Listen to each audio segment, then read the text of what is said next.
They told us no one was supposed to make it out alive. That's what the brass said when they briefed us before the mission. They didn't use those exact words, of course. Generals never do. They wrapped it up in talk about acceptable losses and strategic necessity, but we knew. Every man in that room understood what they were really saying.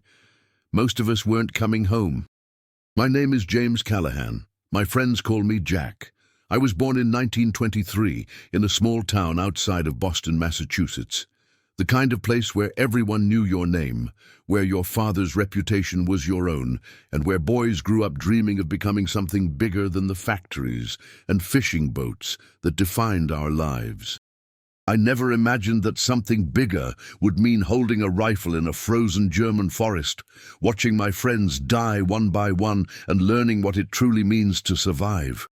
I'm telling you this story because I'm one of the few left who can. The others are gone now.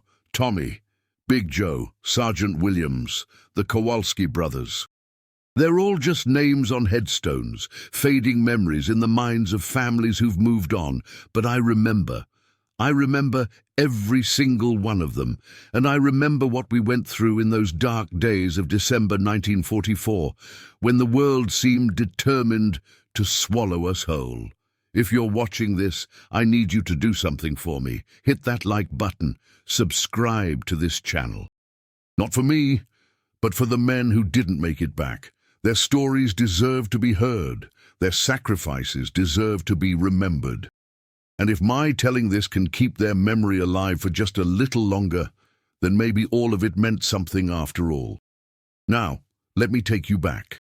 Back to when I was just 21 years old, scared out of my mind, and about to walk into a nightmare that would haunt me for the rest of my life. I enlisted in 1942, right after Pearl Harbor, like most young men my age. There was a fire in us then, a righteous anger that made us believe we were invincible. We were going to save the world. We were going to beat the Nazis and come home as heroes. God, we were so young. So naive. By December 1944, that fire had been beaten out of most of us. 2 years of war will do that to a man. I'd seen things in North Africa and Italy that changed me. I'd held dying friends in my arms. I'd killed men whose faces I still see when I close my eyes. But nothing, absolutely nothing, prepared me for what was waiting for us in the Ardennes. They called it the Battle of the Bulge. The history books will tell you about the strategy, the troop movements, the eventual Allied victory. What they won't tell you is what it felt like to be there. The bone-deep cold that made your fingers so numb you could barely pull a trigger. The constant fear that turned every shadow into an enemy. The hunger that gnawed at your belly until you couldn't think straight. The exhaustion that made you pray for death just so you could finally rest. Our unit was part of the 106th Infantry Division. We'd been positioned in the Schnee-Eifel, a forested highland region along the German-Belgian border. Command told us it was a quiet sector, a place to rest and regroup before the final push into Germany. They called it the Ghost Front because nothing ever happened there. They were wrong. On the morning of December 16th, 1944, I woke up to the sound of artillery. Not the distant rumble we'd grown accustomed to, but a roar so loud it shook the earth beneath us. The Germans had launched a massive counter-offensive, pouring over 200,000 troops through the Ardennes in an attempt to split the Allied forces and capture the vital port of Antwerp. We didn't know any of that at the time. All we knew was that the world had suddenly exploded around us. I remember scrambling out of my foxhole, my breath coming in ragged gasps that turned to ice crystals in the frigid air. It was still dark, but the sky was lit up like the 4th of July with German artillery. Shells were falling everywhere. Trees were exploding. Men were screaming. Sergeant Williams was yelling orders, but I could barely hear him over the chaos. He was a tough old soldier from Texas, the kind of man who'd been fighting since the First War and seemed to know everything about staying alive. "Fall back to the secondary position," he was shouting. "Move! Move! Move!" I grabbed my rifle and my pack and started running. The snow was knee-deep in places, and every step was a struggle. Around me, I could see the shadows of other men doing the same, their figures illuminated by the flash of explosions. Tommy Chen was running beside me. He was from San Francisco, a second-generation Chinese-American who joined up the same day I did. We'd been through everything together, basic training, North Africa, Italy. He was closer to me than my own brothers. "Jack!" he shouted, his voice barely audible over the din. "What the hell is happening?" "Germans!" I yelled back, stating the obvious. "A lot of them!" We made it to the secondary position, a series of foxholes and hastily dug trenches on a ridge overlooking a frozen creek. By the time the sun came up, maybe 30 of us had gathered there, 30 out of a company of 200. Sergeant Williams did a quick head count, his face grim. "This is it?" he asked, though he already knew the answer. "This is all that made it?" Private First Class Joseph Romano, a massive Italian kid from Brooklyn we all called Big Joe, spoke up. "There were others behind us, Sarge. Some of them might still be coming, and some of them won't be coming at all," Williams replied. He wasn't being callous. He was being realistic. That was one of the things I respected about him. He never lied to us, never sugarcoated the truth. In war, that kind of honesty can save your life. The next few hours were chaos. German troops were everywhere, probing our positions, testing our defenses. We repelled attack after attack, but we were running low on ammunition, low on food, low on hope. That first night was the worst. The temperature dropped to well below zero, and we didn't dare light fires for fear of giving away our position. I huddled in my foxhole with Tommy, both of us shivering so hard our teeth chattered. We'd wrapped ourselves in everything we had, blankets, extra uniforms, even strips of parachute silk we'd scavenged, but nothing could keep out that cold. "You remember that time in Sicily?" Tommy whispered, his voice barely audible. "When we complained about the heat?" I almost laughed. "I'd give anything for that heat right now." "If we make it out of this," Tommy said, "I'm moving somewhere warm. Hawaii, maybe, or California." "When?" I corrected him. "When we make it out of this." He was quiet for a moment. Then he said, "Yeah, when?" Neither of us really believed it, but saying it out loud made us feel better. That's something civilians don't understand about soldiers. We lie to each other constantly, not big lies, but small ones, comforting ones. We tell each other we're going to be fine when we know the odds say otherwise. We make plans for the future we might not live to see. It's how we stay sane. By the third day, our situation had become desperate. The Germans had us completely surrounded. They'd cut off all routes of retreat and were tightening the noose with every passing hour. We'd lost another dozen men, including the Kowalski brothers, twin farm boys from Minnesota who'd always done everything together. They died together too, caught in the same mortar blast. Sergeant Williams called us together for a meeting. His face was haggard, dark circles under his eyes, stubble covering his usually clean-shaven jaw. He looked like he'd aged 10 years in 3 days. "I won't lie to you, boys," he said, and we all leaned in, because when Sergeant Williams said he wasn't going to lie, he meant it. We're in a bad spot. The worst I've ever seen. Command can't reach us. Our radio's shot. We've got maybe 2 days' worth of ammunition and even less food. "So what do we do, Sarge?" Big Joe asked. Williams looked at each of us in turn. "We have 2 options. We can stay here and fight until they overrun us, or we can try to break through the German lines and link up with our forces to the west." "What are our chances?" someone asked. I think it was Private Morrison, a quiet kid from Georgia who never talked much. "If we stay, 0, William said flatly. "If we try to break out, maybe 1 in 10, maybe less." The silence that followed was deafening. I remember looking at the faces of the men around me, these soldiers who had become my brothers. Some of them looked scared, some of them looked resigned. A few of them, the veterans who'd been through hell before, just looked tired. "I say we go," I heard myself say. Everyone turned to look at me, and I felt my face flush despite the cold. But I kept talking. If we're going to die anyway, I'd rather die trying to get home than sitting here waiting for it. Tommy nodded. Jack's right. I'd rather take a chance than no chance at all. One by one, the others agreed. It wasn't enthusiasm, not exactly. It was something closer to determination. If this was going to be our end, we'd meet it on our feet, moving forward, not cowering in a hole. Sergeant Williams allowed himself a small smile, the first I'd seen since the battle began. All right then. We move out at midnight.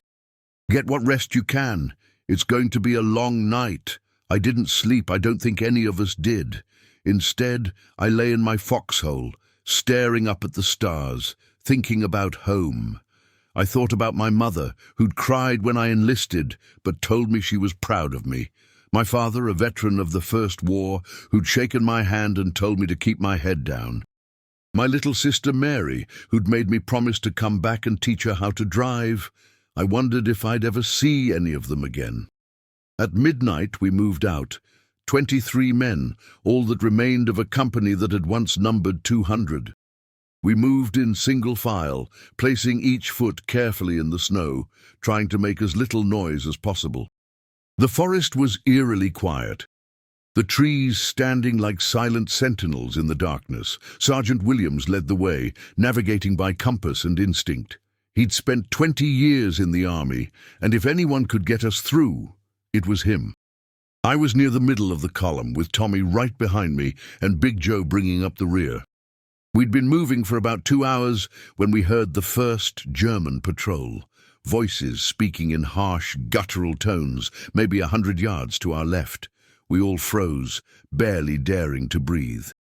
Williams signaled for us to get down, and we melted into the snow like ghosts. I could feel my heart pounding so hard I was sure the Germans could hear it. The voices came closer, so close I could make out individual words. I didn't speak German, but I understood enough to know they were looking for us. The patrol passed within 30 feet of where I lay. I could see their boots, dark against the white snow, moving past in a steady rhythm. 1, 2, 3, 4, 5, 6, 7. 7 Germans close enough that I could have reached out and touched them. They didn't see us. Maybe God was watching out for us that night. Maybe we were just lucky. Either way, the patrol moved on, and we waited another 10 minutes before Williams signaled us to continue. But our luck couldn't hold forever. Around 4 in the morning, we stumbled right into a German encampment. We came around a bend in the trail, and there it was. Tents, vehicles, soldiers, all of them starting to stir with the approach of dawn. There must have been 100 of them, maybe more. For a moment, nobody moved. Germans and Americans, we all just stared at each other in shock. Then someone shouted, and all hell broke loose. I don't remember much of what happened next. It's all a blur of gunfire and screaming and running. I remember shooting at shapes in the darkness. I remember someone grabbing my arm and pulling me into the trees. I remember the wet, heavy sound of bullets hitting flesh. When it was over, I found myself in a shallow ravine with Tommy, Big Joe, and 3 other men. We'd gotten separated from the rest of the group. We didn't know if anyone else had made it. "What now?" Big Joe asked, breathing hard. There was blood on his face, but I couldn't tell if it was his or someone else's. "We keep moving," I said. I was surprised by how calm my voice sounded, because inside I was anything but calm. "West. We keep moving west until we find our lines." "What about the others?" one of the other men asked. His name was Jenkins, a replacement who'd only joined us a week ago. He looked about 16 years old, though he had to be at least 18. "They'd want us to keep going," Tommy said. "Sarge would want us to keep going." We didn't know it then, but Sergeant Williams was already dead. He'd taken a bullet in the chest during the firefight and died before he hit the ground. I'd like to think he didn't suffer. That old Texan deserved better than a slow death in a frozen German forest. They all did. We moved for 3 more days. 3 days of hiding in barns and cellars. 3 days of scavenging for food in abandoned farmhouses. 3 days of slowly, painfully, making our way west while German patrols hunted us like animals. The cold was relentless. By the second day, Jenkins had frostbite in both feet. He tried to keep up, but every step was agony. We took turns supporting him, half carrying him through the snow. "Leave me," he said on the morning of the third day. "I'm slowing you down. You'll all die because of me." "Nobody's leaving anybody," I said. It was the same thing Sergeant Williams would have said. "We all make it or none of us do." Big Joe, who was the strongest among us, simply picked Jenkins up and carried him over his shoulder like a sack of potatoes. "Kid, you don't weigh enough to slow me down," he said. "Now shut up and let me save your life." That night, we found shelter in an abandoned farmhouse on the edge of a small village. The place had been stripped bare, either by retreating Germans or locals looking for supplies, but the walls were intact, and it was out of the wind. After days of sleeping in the open, it felt like a palace. Tommy and I took the first watch while the others slept. We sat by a window, peering out into the darkness, rifles ready. "You know what I've been thinking about?" Tommy whispered. "What?" "My mother's cooking. Specifically her dumplings. She makes these pork dumplings that are so good you'd cry." My stomach growled at the thought. We'd been surviving on whatever scraps we could find, mostly frozen vegetables and stale bread. "When we get home, you're inviting me over for dinner." "Deal." Tommy paused. "You really think we're going to make it?" I thought about it. Really thought about it. "I don't know," I admitted. "But I know we've made it this far, and I know I'm not ready to give up yet." Tommy nodded slowly. "Yeah, me neither." We sat in silence for a while, watching the snow fall. It was almost peaceful if you could forget about the war, the Germans, and the fact that we were trapped behind enemy lines with almost no hope of rescue. Almost. Around midnight we heard the sound of engines. I snapped to attention, my heart racing. Vehicles coming down the road toward the village, German vehicles by the sound of them. "Wake the others," I whispered to Tommy, quietly. We'd practiced this. Every man knew exactly what to do in case of discovery. Within a minute, we were all awake, all armed, all ready to move. But there was nowhere to go. The vehicles were coming from the west, cutting off our route of escape. We could hear more vehicles to the east, probably the patrol we'd been evading for days, finally catching up. We were trapped. "What do we do?" Jenkins asked. Even in the darkness, I could see the fear in his eyes. He was so young, too young for this. "We hide," Big Joe said.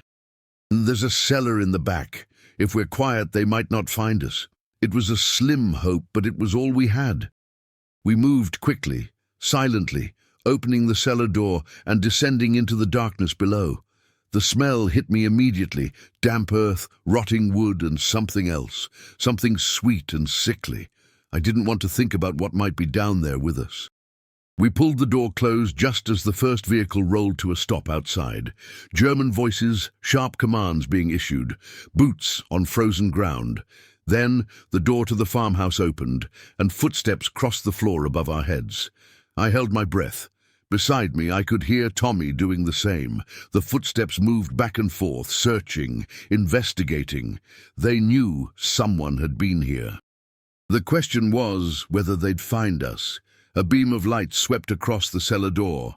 I could see it through the cracks in the wooden planks. The light paused there, and I felt my heart stop. This was it. We'd been found.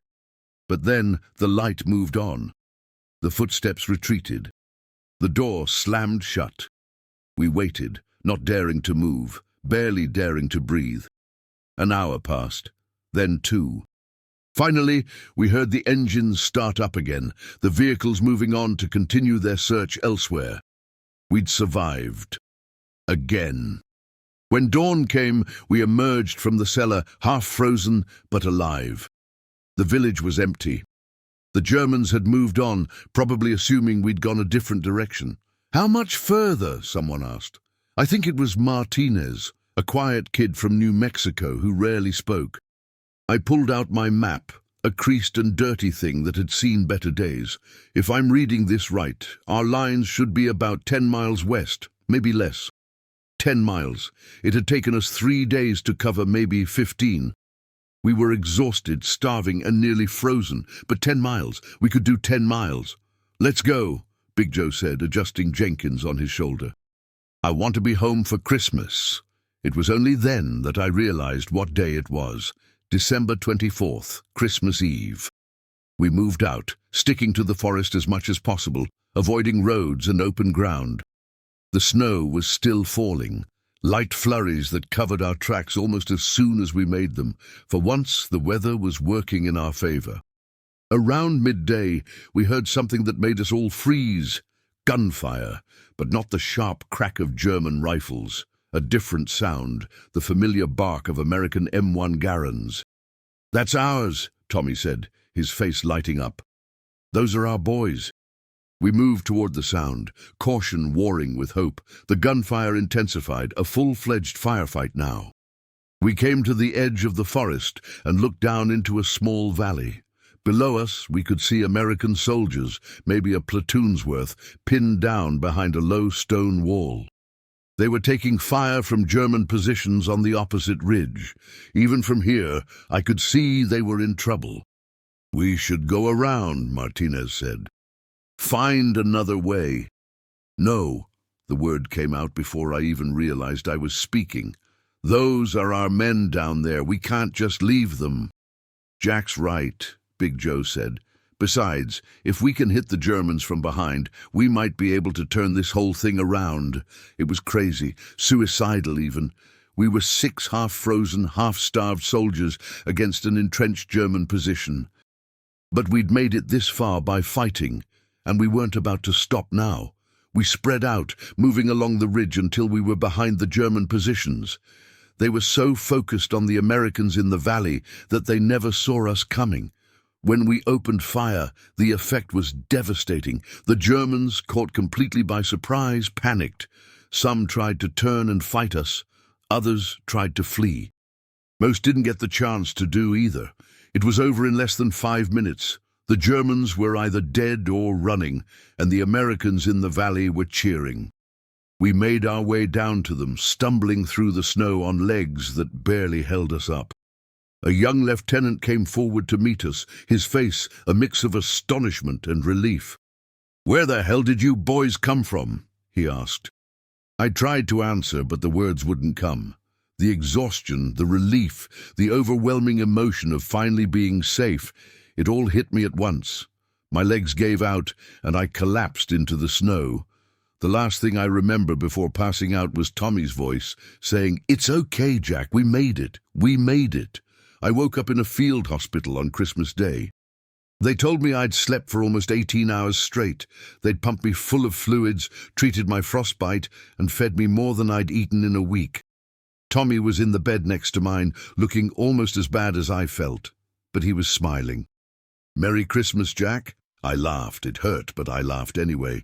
"Merry Christmas, Tommy." Big Joe was there too, sitting in a chair between our beds. He'd refused to leave until he knew we were both okay. The other 3, Jenkins, Martinez, and a soldier named Cooper, who I hadn't gotten to know as well, they were all alive too. All 6 of us had made it. Out of 200 men, we were among less than a dozen who survived that week in the Ardennes. The rest were either dead or captured. I later learned that over 19,000 American soldiers died in the Battle of the Bulge, and another 47,000 were wounded or captured. 19,000. It's a number so large it almost loses meaning. But I remember all of them. Every face, every name, every story cut short. As I lay in that hospital bed on Christmas Day 1944, I made a promise to Tommy, to Big Joe, to Sergeant Williams and the Kowalski brothers and all the others who didn't make it. I promised that I would never forget, that I would tell their stories, that I would make sure the world remembered what they sacrificed. I'm 90 years old now. I've lived a full life, longer than I ever expected or perhaps deserved. I saw the end of the war. I came home to my family. I married a wonderful woman named Eleanor, had 3 children, 6 grandchildren, and 2 great-grandchildren. I built a career, saw the world, experienced joys and sorrows that the 21-year-old me never could have imagined. But I never forgot. Not for a single day. Tommy passed away in 2010. Big Joe went in 2007. One by one, the men I fought beside have left this world, taking their stories with them. That's why I'm telling you this now, because soon I'll be gone too, and there won't be anyone left who remembers what it was really like. They told us no one was supposed to make it out alive, but we did. Not through any heroism or special skill, but through luck, determination, and the brotherhood that only soldiers who've fought together can understand. We made it because we refused to give up, because we carried each other when we couldn't carry ourselves, because even in the darkest moments we held on to hope. If there's one thing I want you to take from my story, it's this: never give up. No matter how hopeless things seem, no matter how dark the night, keep moving forward. You never know when the dawn is just around the corner. And remember the ones who didn't make it. Remember Sergeant Williams and the Kowalski brothers. Remember the 19,000 who fell in the Ardennes, and the millions more who gave their lives fighting tyranny and evil. They deserve to be remembered. This has been my story, the story of how I survived when no one was supposed to make it out alive. Thank you for listening, and if you haven't already, please hit that subscribe button. Tell your friends about this channel. Help us keep these stories alive, because as long as we remember, they're never truly gone. My name is James Callahan. My friends call me Jack, and I was proud to serve. The weeks following our rescue from the Ardennes were a blur of medical treatment and debriefings. The doctors were amazed that any of us had survived, let alone all 6. Jenkins lost 2 toes to frostbite, but he considered himself lucky. He was going home. The rest of us weren't so fortunate. After 2 weeks of recovery, Tommy, Big Joe, and I were declared fit for duty and reassigned to the 101st Airborne Division. The army was pushing into Germany now, and they needed every able-bodied soldier they could find. I should have been grateful to be alive, and I was, in a way. But there was also a numbness that had settled over me, a distance from my own emotions that I couldn't seem to bridge. I went through the motions of soldiering, following orders, maintaining my equipment, looking out for my brothers in arms. But inside, I felt hollow. Tommy noticed it first. "You're different," he said to me one night as we sat in the ruins of a German farmhouse waiting for our orders to advance. "We're all different," I replied. "Yeah, but you're different." He paused, choosing his words carefully. "You don't laugh anymore. You barely talk. It's like the Jack I knew is gone, and someone else is wearing his face." I didn't know what to say. He was right, of course. The Jack who'd enlisted in 1942, full of fire and righteous anger, was dead. He'd died somewhere in the Ardennes, probably in that cellar where we'd hidden from the German patrol. What was left was just a shell, going through the motions of living. "I'm still here," I finally said. "I'm just tired." Tommy looked at me for a long moment. Then he nodded. "Okay. But Jack, when this is over, when we're home, promise me you'll get help. Promise me you'll talk to someone." I promise. It was a promise I would keep, though not for many years. And by the time I did, I'd lost more than I ever could have imagined. February 1945. We were deep in Germany now, pushing toward the Rhine. The fighting was brutal, house to house, street to street. The Germans knew they were losing, but that only made them more desperate, more dangerous. It was in a small town called Weiler that everything changed again. We'd been ordered to clear a series of buildings that intelligence believed were being used as a German command post. The streets were eerily quiet as we moved in, our boots crunching on broken glass and debris.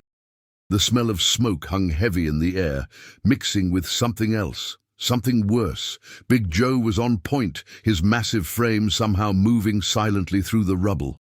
Tommy and I were right behind him, with the rest of our squad spread out in tactical formation. Every sense was heightened, every shadow a potential threat. We reached the first building without incident. Big Joe signaled for us to stack up at the door, and on his count we breached. Inside, we found not German soldiers, but civilians. An old man, 2 women, and 3 children, all huddled in the corner of what had once been a living room. They stared at us with wide, terrified eyes, too scared to even scream. "It's okay," I said, lowering my rifle. "We're not going to hurt you." One of the women started to cry, great heaving sobs that shook her entire body.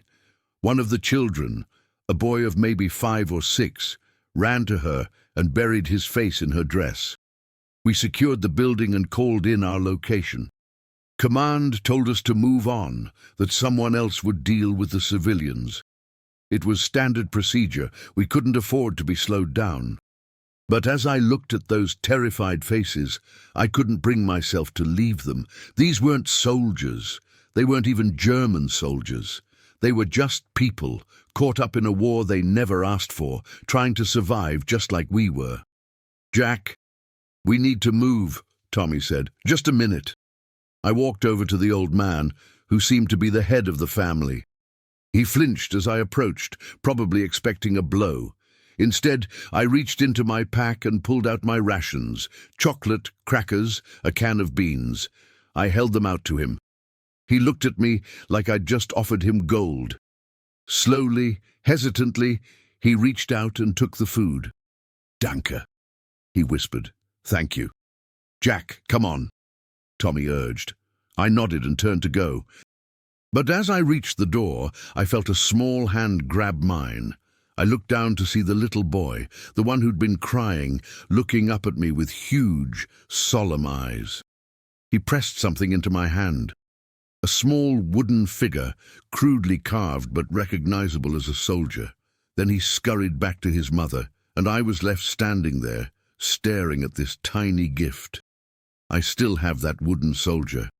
It sits on my mantle at home, a reminder that even in the darkest times, there's still kindness in the world, still humanity.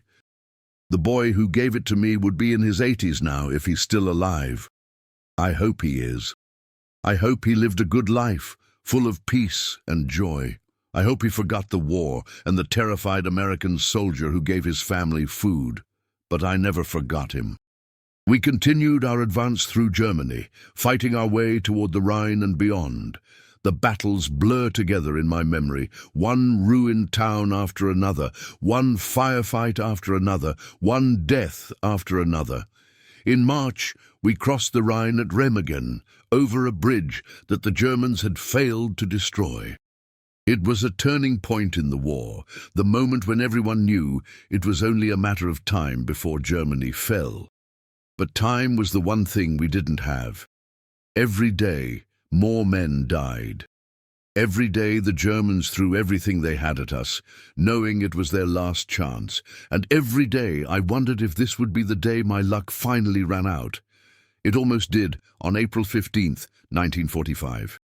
We were clearing a town called Heilbronn, heavy fighting in every street. The Germans had barricaded themselves in a series of buildings near the town centre, and we'd been ordered to root them out. I was leading my squad down an alley when the world exploded. A German grenade, thrown from a window above, landed right at my feet. Time seemed to slow down. I saw the grenade, saw its dark shape against the grey cobblestones, understood in that instant that I was about to die. There was no time to run, no time to throw myself away. This was it. Then Big Joe was there. He came out of nowhere, tackling me to the ground and rolling us both behind a low wall. The grenade exploded, showering us with debris and shrapnel, but the wall took the brunt of the blast. For a moment, I couldn't hear anything. The explosion had deafened me, reduced the world to a ringing silence. I could see Big Joe's mouth moving, but I couldn't make out the words. Then sound came rushing back, the crack of gunfire, the shouts of my squad mates, Big Joe's voice asking over and over, "Jack, Jack, are you okay?" "I'm okay," I managed, though I wasn't sure if it was true. "Joe, you saved my life." He grinned, that big, easy smile that had gotten us through so many dark moments. "Couldn't let you die on me now, could I? Who else is going to put up with my snoring?" We finished clearing the town that day, though at a heavy cost. 3 men from our squad didn't make it, but I did, thanks to Big Joe.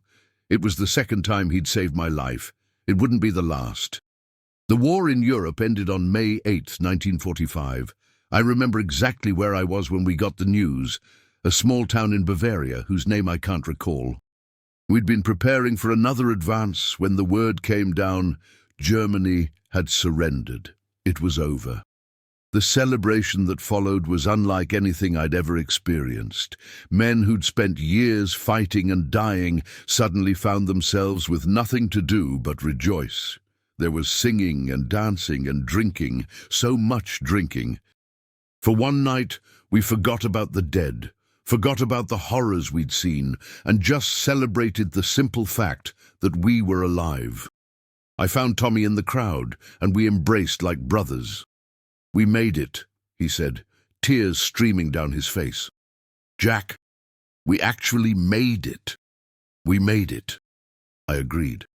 But even as I said the words, I felt that familiar emptiness inside. The war was over, but the war inside me had just begun. The months that followed were anticlimactic. We were assigned to occupation duty, maintaining order in a shattered country, processing prisoners, hunting for war criminals. It was necessary work, but it felt strange after years of combat. I'd been trained to fight, not to police. In August, the news came that Japan had surrendered, ending the war in the Pacific. The Second World War was finally truly over. All that was left was to go home. I shipped out in October 1945, nearly 4 years after I'd first enlisted. The journey home felt surreal, like a dream I might wake up from at any moment. I kept expecting to hear the crack of gunfire, the whistle of incoming shells. But there was only the gentle roll of the sea and the creaking of the ship. Tommy had shipped out a month before me, back to San Francisco and his mother's dumplings. Big Joe had gone even earlier, returning to Brooklyn to marry his sweetheart. We promised to stay in touch, to meet up once a year at least, and we did, for a long time. When my ship finally docked in Boston, I stood on the deck for a long time, looking out at the city where I'd been born. It looked the same, but I was different. I wasn't the boy who'd left. I was something else, something harder and emptier, something I didn't fully understand. My family was there to meet me, my mother crying, my father shaking my hand and then pulling me into a hug. My little sister Mary, not so little anymore, throwing her arms around me and refusing to let go. "Welcome home, son," my father said. Home. Such a simple word, but it didn't feel simple anymore. I was home, but a part of me was still in Germany, still in the Ardennes, still in that frozen forest where so many of my friends had died. I didn't tell them that, of course. I smiled and hugged them back and told them how good it was to be home. And it was good, in a way, but it was also hard, harder than I ever could have imagined. The nightmares started right away. Every night I'd relive the worst moments of the war, the firefights, the deaths, the cold. I'd wake up screaming, drenched in sweat, unable to remember where I was or what year it was. My mother would come to my room, just like she had when I was a child, and sit with me until I calmed down. She never asked what I'd seen over there. I think she knew that some things were too painful to put into words. During the day, I tried to be normal. I got a job at the factory where my father worked. I went to church on Sundays. I dated a girl from the neighborhood, a pretty redhead named Sarah, who laughed at all my jokes, but I couldn't shake the feeling that I was just pretending, that the real me was someone else entirely, Someone who died in a frozen German forest and left only a ghost behind. It was Big Joe who finally got through to me. He came to visit in the spring of 1946, looking healthy and happy and more alive than I'd ever seen him. He'd married his sweetheart, he told me. They were expecting a baby. "That's wonderful, Joe," I said, and I meant it. If anyone deserved happiness, it was him, but he saw right through me. "You're not doing well, are you, Jack?" I tried to deny it, but he wasn't having it. "I know what you're going through," he said. "I went through it too after I got back. The nightmares, the feeling like you don't belong anymore, the guilt." "Guilt?" I asked. "For surviving, for making it when so many others didn't." He paused. "You think you don't deserve to be happy, don't you? You think that by being miserable, you're honoring the men who died." I couldn't speak. He'd put into words something I hadn't even been able to admit to myself. "Jack, listen to me. The best way to honor them isn't to suffer. It's to live, to have a good life, to be happy. That's what they would have wanted. That's what Sergeant Williams would have wanted, and the Kowalski brothers and all the others." "How?" I asked. "How do I do that?" "One day at a time," he said. "One step at a time. And when you can't walk, you let someone carry you. That's what we did in the war, isn't it? We carried each other." He was right. I'd spent so long trying to go it alone, trying to be strong, that I'd forgotten the most important lesson the war had taught me. Nobody survives alone. I started seeing a doctor, one of the few at the time who understood what soldiers went through. He called it combat fatigue, though they have different names for it now. Whatever you call it, talking about it helped. Slowly, painfully, I started to heal. I married Eleanor in 1948. She was a nurse, one of the ones who treated me in the field hospital after the Ardennes. We'd kept in touch through letters, and when I finally worked up the courage to ask her on a date, she said she'd been waiting for 2 years. Our wedding was small, just family and close friends. But Big Joe was there, and Tommy had flown in from California. When I saw them standing in the church, waiting for me, I finally felt something I hadn't felt in years: hope. Our first child was born in 1950, a son we named William, after Sergeant Williams. 2 daughters followed, Mary and Grace, watching them grow up, teaching them to ride bikes and throw baseballs, seeing the world through their innocent eyes. It was like being reborn myself. The years passed. The war faded, not from memory, but from immediacy. It became something that had happened to me, not something that was happening. The nightmares came less often. The guilt eased. I learned to live again. But I never forgot, and I never stopped telling the stories. Every year on December 16th, the anniversary of the start of the Battle of the Bulge, I'd call Tommy and Big Joe. We'd spend hours on the phone, remembering the men we'd lost, sharing stories, sometimes laughing, sometimes crying. It was our way of keeping them alive. In 1984, we went back. Tommy, Big Joe and I traveled to Belgium and Germany to visit the battlefields where we'd fought. It was strange, walking through peaceful forests that had once been scenes of horror. The craters had been filled in, the wreckage cleared away. Nature had reclaimed what war had destroyed. We found the spot where we'd hidden from the German patrol, though it took us hours of searching.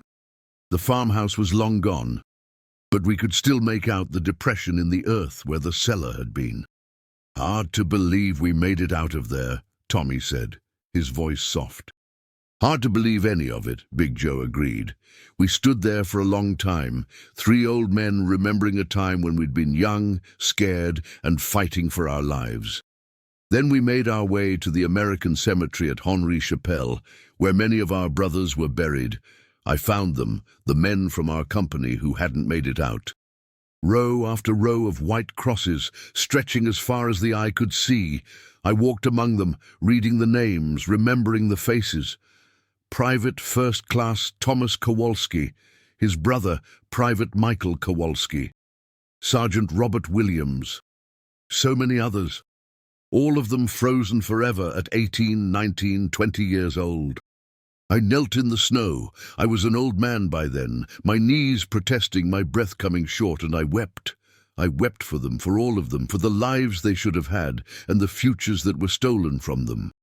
Tommy and Big Joe found me there, and they knelt beside me, and we wept together. 3 old soldiers, mourning brothers who had never grown old. That night, in a small hotel in Belgium, I made a decision. I was going to write down everything, every memory, every story. I was going to make sure that when I was gone, something of them would remain. It took me years. My memory isn't what it used to be, and some details have faded. But the important things, the things that matter, those I remember clearly. The feel of the cold, the sound of gunfire, the faces of my friends. And now I've told you. Not all of it, there's too much for one telling, but enough. Enough so that you understand what we went through, what we sacrificed, what we lost. The generation that fought in World War II is almost gone now. We're called the greatest generation, though I've never been comfortable with that name. We weren't great. We were ordinary people thrust into extraordinary circumstances, doing what we had to do to survive. But maybe that's what greatness really is. Not superheroes or perfect people, but ordinary men and women who, when tested, find something inside themselves they didn't know they had. The courage to keep going when every instinct says to give up. The strength to carry a friend when you can barely carry yourself. The hope to believe in tomorrow even when today seems endless. They told us no one was supposed to make it out alive, but we did. Not because we were special, but because we refused to quit. Because we had each other. If you take nothing else from my story, take that. You're never alone. No matter how dark it gets, no matter how hopeless things seem, there are people who will carry you if you let them. Find those people. Hold on to them. And when they need carrying, carry them. That's the lesson of the war. That's the lesson of my life. And that's what I want to leave behind. Thank you for listening to this old soldier ramble. Thank you for keeping these memories alive. And thank you, most of all, for remembering. Because as long as we remember, they're never truly gone. My name is James Callahan. My friends call me Jack. And I was proud to serve. This is my story, and now it's your story too. Pass it on.